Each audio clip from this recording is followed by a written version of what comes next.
കേരളത്തിൽ ഇപ്പോൾ ഒരു കോർപ്പറേഷൻ മാത്രമേ ഉള്ളൂ എന്ന് തോന്നും. തിരുവനന്തപുരം കോർപ്പറേഷൻ മാത്രം. കൊല്ലം കോർപ്പറേഷനായാലും കൊച്ചി കോർപ്പറേഷനായാലും കോഴിക്കോട് കോർപ്പറേഷനായാലും കണ്ണൂർ കോർപ്പറേഷനായാലും തൃശ്ശൂർ കോർപ്പറേഷനായാലും അവിടെയൊന്നും യാതൊരു പ്രശ്നങ്ങളുമില്ല. അതായത് ബി ജെ പിക്ക് ഭൂരിപക്ഷം ഇട്ട് ഭരിക്കുന്ന ഒരേ ഒരു കോർപ്പറേഷൻ തിരുവനന്തപുരം കോർപ്പറേഷനാണ്. കഴിഞ്ഞ 6 മാസത്തിനകം വളരെ ക്രിയാത്മകമായ കുറേയധികം നടപടികൾ എടുത്ത ഒരു കോർപ്പറേഷനാണ്. എന്നാൽ എല്ലാ കാര്യങ്ങളുടെ പേരിൽ അവരുടെ പേരിൽ ആക്ഷോഭം ഉന്നയിക്കുന്നവർ പറയുന്നത് നായകളെ പിടിച്ചു തീർന്നില്ല, അതുപോലെ ജലവിതരണം എല്ലായിടത്തും കൃത്യമായി കിട്ടുന്നില്ല. ഈ ജലവിതരണമെല്ലാം കോർപ്പറേഷൻ്റെ കീഴിലല്ല എന്നുകൂടി ആലോചിക്കണം. ഇതുപോലുള്ള നിരവധി കാര്യങ്ങളാണ്. അതേസമയം തിരുവനന്തപുരം കോർപ്പറേഷനിൽ നടന്ന അഴിമതികൾ നമ്മൾക്ക് വിചാരിക്കാൻ കഴിയുന്നതിലും ക്രൂരമായ അഴിമതികൾ. മത്സ്യം വിൽക്കുന്ന സ്ത്രീകളുടെ കയ്യിൽ നിന്ന് ദിവസവും 500 രൂപ വാങ്ങുന്ന സംഘങ്ങൾ, ആ 500 രൂപ കൊടുക്കാനില്ലാത്തതിൻ്റെ പേരിൽ 3000 രൂപയുടെ മീൻ അവരുടെ കയ്യിൽ നിന്ന് ബലമായി എടുത്തുകൊണ്ടുപോയ സംഭവങ്ങൾ, അങ്ങനെയുള്ള കാര്യങ്ങൾ വരെ ഉണ്ടായിരുന്ന ഒരു കോർപ്പറേഷനാണത്. അതെല്ലാം നിർത്തലാക്കി അങ്ങനെയുള്ളവർക്കെല്ലാം സംരക്ഷണം കൊടുത്ത്, അതുപോലെ ഈ കോർപ്പറേഷൻ്റെ സ്വത്ത് കൊള്ളയടിച്ചുകൊണ്ടിരുന്നത് നിർത്തലാക്കി കൊണ്ടുവരുന്ന നിരവധി നടപടികൾ എടുത്തുകൊണ്ടിരിക്കുകയാണ്. ഇത് മറ്റു കോർപ്പറേഷനുകളിൽ ഏതെങ്കിലും ഇതേപോലെ നടപടികൾ ഉണ്ടായിട്ടുണ്ടോ? ഇല്ല. ഇനി എത്ര നായകളെ പിടിച്ചു എന്ന് പറഞ്ഞാൽ ഈ 6 മാസം കൊണ്ടുണ്ടായ നായകളല്ല, അതിനു മുമ്പേ ഉള്ള നായകളാണ്. അന്നൊന്നും ഇവർ നടപടിയെടുക്കാത്തവർക്ക് ഇപ്പോൾ പറയാനായിട്ട് ഒരു കാര്യമുള്ളത്, നായകളെ പിടിച്ചില്ല, കുറച്ച് നായകളെ പിടിച്ചിട്ടുള്ളൂ. തീർച്ചയായിട്ടും ബഹുമാനപ്പെട്ട സുപ്രീം കോടതിയുടെ ഉത്തരവനുസരിച്ചുള്ള നടപടികൾ പൂർണ്ണമാക്കേണ്ടതാണ്.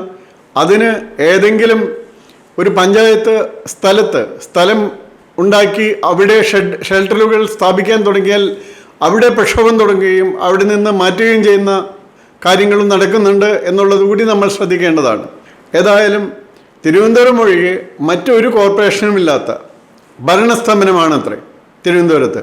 വാസ്തവത്തിൽ നമ്മളൊക്കെ കാണുന്നത് ഭരണസ്തംഭനമല്ല, ഇപ്പോൾ അത് ശരിയായ തോതിൽ പ്രവർത്തിക്കാൻ തുടങ്ങി എന്നുള്ളതാണ്.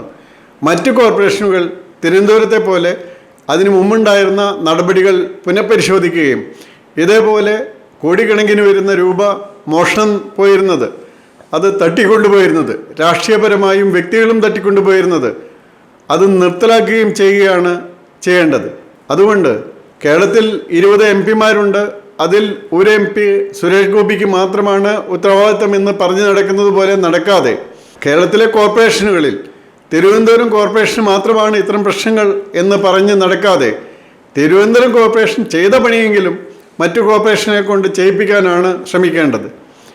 മാത്രമല്ല, ഒരു കാര്യം ഈ സമരത്തിന് പോകേണ്ടവർ മനസ്സിലാക്കേണ്ടത്, നോക്കുക, കേരളത്തിൽ ഇപ്പോൾ ഉള്ള കോർപ്പറേഷനുകളിൽ ഈ ഒരു കോർപ്പറേഷനെ മാത്രം അത് വർക്ക് ചെയ്യാൻ അനുവദിക്കാതെ എന്നും സമരങ്ങളും എന്നും പ്രശ്നങ്ങളും ഉണ്ടാക്കാനാണ് ശ്രമമെങ്കിൽ തീർച്ചയായിട്ടും അത് കേന്ദ്ര ഗവൺമെൻറ്റിന് സംസ്ഥാന ഗവൺമെൻറ്റിനോടുമാകാം.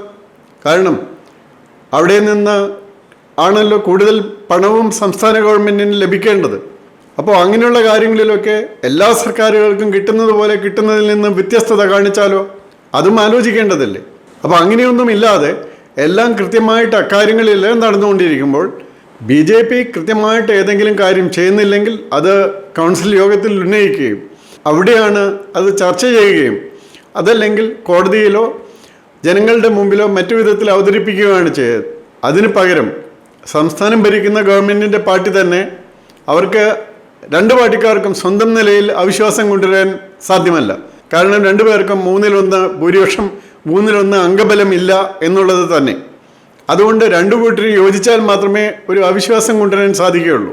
ഞാൻ നേരത്തെ പലപ്പോഴും സൂചിപ്പിച്ചിട്ട് ഉള്ളതുപോലെ തന്നെ സുഗതിൻ്റെ കാപ്പ കേസിന് ശേഷം ഒരാളെ പുറത്താക്കി അത് വഴി ഇവിടുത്തെ BJP ഭരണം ഇല്ലാതാക്കാനും ഒരു വലിയ ശ്രമം നടക്കുന്നുണ്ട്.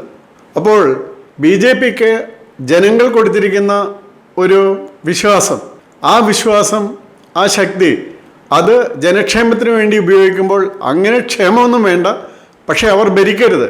അവർ ഭരിച്ചാൽ തീർച്ചയായിട്ടും ഈ രീതിയിൽ മുന്നോട്ട് പോയാൽ അപകടമാണ് എന്ന് കാണുന്നവരാണ് അവർക്കെതിരെ സമരങ്ങളുമായിട്ട് വരുന്നത്. ജനങ്ങളുടെ ക്ഷേമത്തിൽ തൽപരരായിട്ടുള്ളവർക്ക് അതിൽ താല്പര്യം കാണില്ല.